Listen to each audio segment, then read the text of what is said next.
Politik dan Pemerintahan yang diampu oleh Ibu Martina Fernandes IPMSI dalam tugas kuliah yaitu Video Edukasi Penerapan Hukum Tatanan dan Keadilan dalam Lingkungan Sekitar.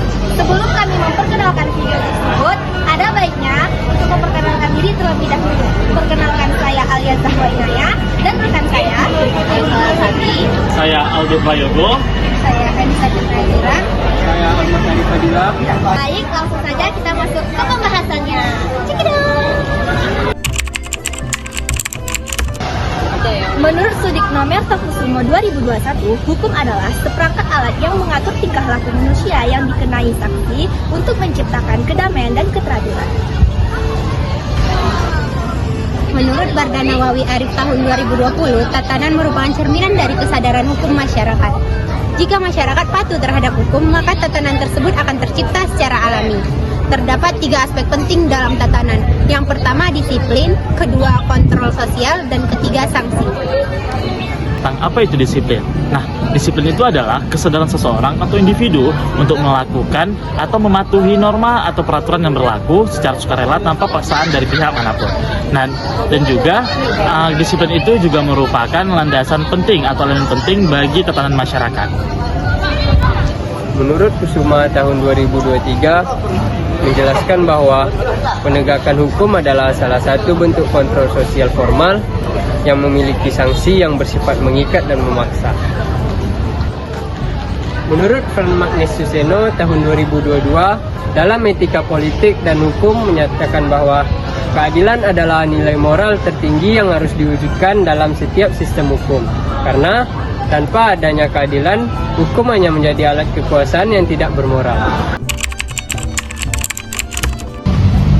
Halo semuanya, di sini saya akan menjelaskan mengenai contoh nyata penerapan hukum, keadilan, dan tatanan yang ada di kampus, khususnya di Universitas Riau, Fakultas Ilmu Sosial dan Ilmu Politik.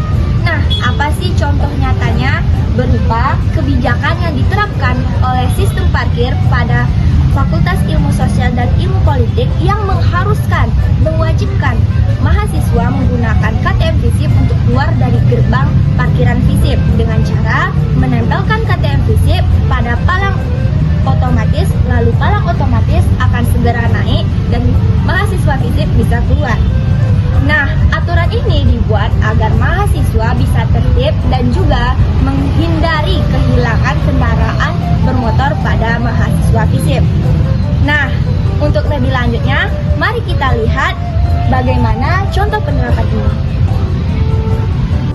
Penerapan hukum di sini ada aturan jelas yang mengharuskan mahasiswa Visip menggunakan KTM Visip untuk keluar dari area parkir. Mesin pemindai scanner yang berwarna hitam memeriksa KTM tersebut dan palang pintu otomatis hanya akan terbuka jika KTM berhasil dipindai. Aturan ini dibuat untuk menjaga keamanan kendaraan dan mencegah orang yang tidak berhak masuk atau keluar secara sembarangan. Penerapan tatanannya, karena ada aturan yang mengatur penggunaan kartu untuk keluar, maka kegiatan parkir di Visip jadi lebih teratur.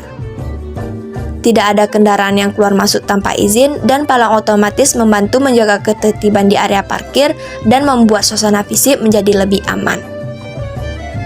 Penerapan keadilan, aturan ini berlaku sama untuk semua mahasiswa Visip tanpa pengecualian.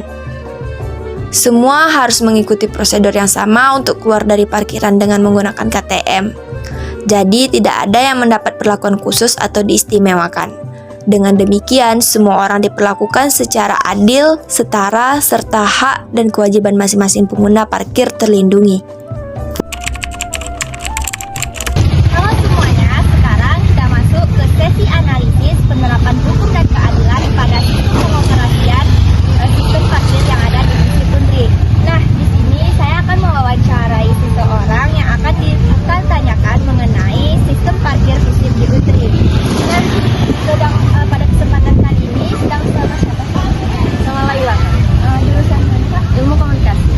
Oke, di sini kami ingin bertanya nih kepada kakak. Menurut kakak, bagaimana sistem palang otomatis ini? Apakah sudah berjalan dengan optimal atau adakah yang perlu diperbaiki atau bagaimana? Kalau menurut saya sendiri untuk sekarang yang saya lihat itu sistem palang otomatis kan lagi tidak beroperasi ya. Cuman untuk sebelumnya itu sistem palang otomatis itu lumayan efektif diterapkan di FISIP karena tidak ada kendaraan yang hilang ataupun juga meminimalisir fakultas lain untuk parkir di sini. Mungkin itu sih. Oke, terima kasih ya Kak. Sama-sama. Sekian dari kami kembalikan ke kamera. Halo, di sini saya akan mewawancarai salah satu mahasiswa FISIP dengan kakaknya siapa?